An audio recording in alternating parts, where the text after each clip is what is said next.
जय हिंद, राम राम, नमस्कार सर्वांना. तुम्ही खूप मस्त मजेत आणि आनंदात असणार अशी आशा करतो. नो बकवास, फक्त काम की बात करेंगे. तुम्हाला माहिती आहे की मी फक्त फायद्याचंच बोलतो, की तुमचा फायदा कसा होईल, तुमच्या एज्युकेशनमध्ये, तुमच्या शैक्षणिक याच्यामध्ये कसा तुमचा फायदा होईल. त्यामुळे मी तुमच्या विषयीच विचार करतो, हे लक्षात असायला हवं. तर मी एक वस्तू घेतली आणि त्या वस्तूचा फायदा माझ्यासाठी कसा होणार आहे, माझ्यासाठी झाला म्हणजे हा सर्वांसाठीच होईल असं नाही म्हणत आहे मी. परंतु ज्यांच्याकडे फ्री टाईम आहे, ज्यांच्याकडे खाली वेळ आहे आणि कळत नाही आहे की आयुष्यात करायचं काय, किंवा प्रश्नचिन्ह निर्माण झालं आहे की माझा वेळ कसा घालवायचा आहे, त्या फ्री टाईममध्ये नकारात्मक विचार आपल्या डोक्यामध्ये येतात, निगेटिव्हिटी येते आणि कळत नाही की प्रोडक्टिव्ह काम कसं करू किंवा माझ्या आरोग्यासाठी मी उत्तम काम कसं करू शकतो. तर असे विचार आपल्या मनात कधी येतील, ज्यावेळेस आपण तसं काम करायला लागू, तसं विचार करू, तशा लोकांच्या संगतीत राहू, त्यावेळेस असे विचार येतील. त्यामुळे मी सुरुवात करतो व्हिडिओला. पूर्ण बघा, स्किप करू नका.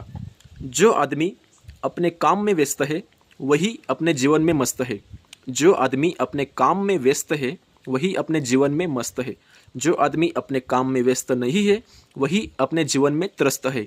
म्हणजे काय, एखादी माणूस, तुम्ही लक्षात घ्या, सकाळी उठला, चहा पाणी केली, आंघोळ केली आणि देवपूजा केल्यानंतर ब्रेकफास्ट झाला आणि तो त्याचं धंद्याचं कामाला गेला असेल, दुकान असेल, दुकान उघडून बसला की त्याच्या डोक्यामध्ये दुसरे विचारच येणार नाही, कारण त्याच्याकडे कस्टमर येत राहतील कंटिन्यू.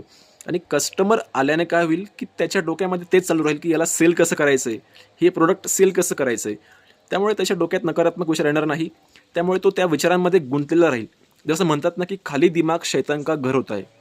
म्हणजे काय, तर आपल्याकडे जर फ्री टाईम असेल, खूप खाली वेळ आहे, नकारात्मक विचार 100% येणार, निगेटिव्हिटी 100% येणार.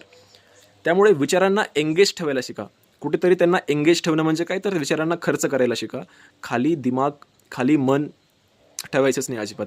तर ती वस्तू काय तुम्हाला मी दाखवतोय. तर मी ही वस्तू घेतली होती, याला म्हणतात क्यूब लेलो. मी ही कालच घेतली, 350-400 रुपयाला येऊन जाईल. थोडंसं तुम्ही चांगल्या लेव्हलचं चांगलं प्रोडक्ट घेतलं तर, चांगल्या क्वालिटीचं. तर ही वस्तूचं नाव आहे क्यूब लेलो. आणि ही वस्तू खूप खूप म्हणजे शाळेतसुद्धा, आपण शिक्षणामध्ये सुद्धा आपला फायदा होत नाही तेवढा ही वस्तू खेळून आपण आपल्या बौद्धीची क्षमता वाढवू शकतो, बौद्धीची आपल्या कॅपॅसिटी वाढवू शकतो. जसं आपण पोटाला भूक लागली की पोटासाठी आपण अन्न आणि जेवण करतो, तसं आपल्या मेंदूलासुद्धा भूक लागते. त्यामुळे अशा गोष्टींचा विचार करून किंवा अशा गोष्टी खेळून आपण मेंदूला काही ना काही, त्याची मेंदूची आपण जी ॲक्टिव्हिटी आहे ती सुधारू शकतो. मेंदूची जी काही आपण म्हणतो त्याला शेप आहे, तो आपण व्यवस्थितपणे देऊ शकतो. आणि तुम्हीसुद्धा हे तुमच्या मुलांना घेऊन देऊ शकता. कारण काय, त्याचा नंबर मेरिटमध्ये येऊ शकतो हे केल्याने. नवोदय एक्झाम असेल, स्कॉलरशिप एक्झाम असेल, त्या एक्झामात, त्या परीक्षांमध्ये तो अजून तरबेज होईल, तो अजून निपुण होईल, तो अजून त्याचं म्हणजे त्याचं ॲटोमॅटिकली ते गणित सोडवताना त्याला ॲटोमॅटिकली ते लवकर, बाकी लोकांपेक्षा तो लवकर सोडवेल. त्यामुळे त्याला परीक्षांच्या मार्कांमध्ये पण फरक पडेल, हे लक्षात असायला हवं. त्यामुळे आपण हे खेळल्याने टाईप ए लोकांमध्ये येऊ शकतो. याचे फायदे काय तुम्हाला सांगतो मी. याच्या आधी एक सांगतो की जे आपले इंडोर गेम असतात, इंडोर गेम्स म्हणजे काय, का 4 भिंतींच्या आतमध्ये आपण गेम खेळू शकतो. चेस असेल, कॅरम असेल किंवा असे गेम असतील, आपण ते विचारांना एंगेज ठेवण्यासाठी, आपला वेळ फ्रीमध्ये जो वेळ असेल आपला, त्या वेळेला खर्च करण्यासाठी आपण त्या 4 भिंतींच्या आतमध्ये पण गेम खेळू शकतो. हे तुम्हाला माहीत असायला हवं. याचे फायदे काय तुम्हाला सांगतो. त्याच्या आधी आपण जो ह्युमन IQ म्हणतो, की ह्युमन IQ म्हणजे इंटेलिजन्स कोशंट, जो मानवाचा जो IQ आहे, इंटेलिजन्स कोशंट, जी बौद्धिक क्षमता असते ती 85 ते 115 दरम्यान असते. परंतु भरपूर लोकांची क्षमता ही 85च्या खालीच आहे, कारण ते त्यांच्या बौद्धिक क्षमतेवर काम करतच नाही. त्यामुळे बऱ्याच लोकांची क्षमता ही खूप कमी आहे. आणि जो माणसाचा IQ हा 100 असायला पाहिजे, कारण त्यावेळेस आपण कुठेतरी टाईप ए लोकांमध्ये किंवा यशस्वी लोकांमध्ये आपली गिनती होते. तर याचे फायदे असे आहेत की पहिला फायदा आहे की क्यूब सोडवताना मेंदूच्या दोन्ही भागांचा वापर होतो.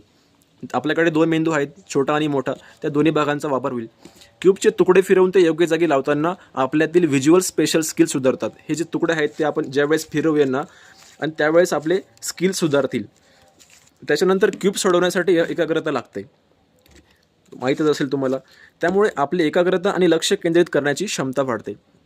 आपण म्हणतो की मंदिरात जाऊन तुम्ही ध्यान करा, खूप फोकस करा एका गोष्टीवर, एखादी टीम बघा, त्याच्याकडे सतत बघत राहा आणि तुमची एकाग्रता वाढवा. एवढं करायची गरज नाही मित्रांनो. तुम्ही हे जरी खेळलात, तुम्ही हे जरी एका ठिकाणी लावलात, 9च्या 9 कलर, जो लाल कलर आहे तो या 9च्या 9 ठिकाणी जर लावला, तुमची एकाग्रता आणि तुमचं फोकस हे एकाग्रता 100% वाढल्याशिवाय राहणारच नाही. नंतर आहे स्मरणशक्ती म्हणजे आपली मेमरी. विविध सूत्रे आणि हालचाली लक्षात ठेवावे लागतात, त्यामुळे आपली स्मरणशक्ती वाढते. नंतर याचा 5वा फायदा आहे की क्यूब सोडवताना अनेकदा चुका होतात, पण हार न मानता प्रयत्न करत राहिल्याने धैर्य आणि चिकाटी वाढते. हे खरंच आहे. कारण काय आहे की तुम्हाला हे सोडवताना तुमच्या डोक्यामध्ये दुसरे विचार नसायलाच पाहिजेत. फक्त आणि फक्त की हाच कलर इथं कसं काय येईल, हे 9च्या 9 एकाच ठिकाणी कसं काय येतील, ते कुठंही पसरलेले आहे, ते सर्वांना तुम्हाला गोळा करायचं आहे आणि एका ठिकाणी आणायचं आहे. या पृष्ठभागावर तुम्हाला ते आणायचंच आहे. त्यासाठी तुम्हाला धैर्य आणि चिकाटी 100% लागेल म्हणजे लागेल. पूर्ण प्रयत्न केल्यानेच तुम्हाला हे शक्य आहे. त्यामुळे ती प्रॅक्टिस आपण आतापासून करतोय. त्याच्यानंतर तणावमुक्ती. क्यूब सोडवणे हा एक चांगला स्ट्रेस बस्टर आहे. जो काही आपल्याला दिवसभराचा तणाव असतो किंवा आपण खूप चुकीच्या लोकांना भेटतो आणि चुकीच्या माणसांना भेटल्यामुळे आपल्याला ते टेन्शन येतं आणि ते टेन्शनमुक्त किंवा तणावमुक्त होण्यापासून ही वस्तू तुम्हाला खूप छान आहे. ही वस्तू तुम्हाला ते टेन्शनमुक्त आणि तणावमुक्त 100% दूर करेल. हे लक्षात असायला हवं. आणि मानसिक आरोग्यासाठी आणि बौद्धिक विकासासाठी ही वस्तू खूप फायदेशीर आहे. याला म्हणतात क्यूब लेलो. या क्यूब लेलो जो आहे हा मानसिक आरोग्यासाठी आणि बौद्धिक क्षमतेसाठी हा खूप फायदेशीर आहे. तुम्ही तुमच्या मुलांना 100% घेऊन द्या, जेणेकरून त्यांची बौद्धिक क्षमता आतापासून वाढेल. ते मोबाईलपासून दूर राहतील. त्यांच्या अभ्यासामध्ये याचा 100% फायदा होईल. गणित या विषयामध्ये त्यांना 100% फायदा होईल. बाकी इतर मुलांपेक्षा त्यांचा अभ्यास तुम्ही बघा. ज्यावेळेस ही वस्तू खेळल्यानंतर त्यांचं डोकं ॲटोमॅटिक बाकी मुलांपेक्षा जास्त चालायला लागेल आणि ते मेरिटमध्ये आल्याशिवाय राहणार नाही. हेही लक्षात असू द्या. व्हिडिओ छान वाटला असेल आणि तुमच्याकडे काही माहिती असेल तर तीही कॉमेंट करून सांगा. Thank you so much.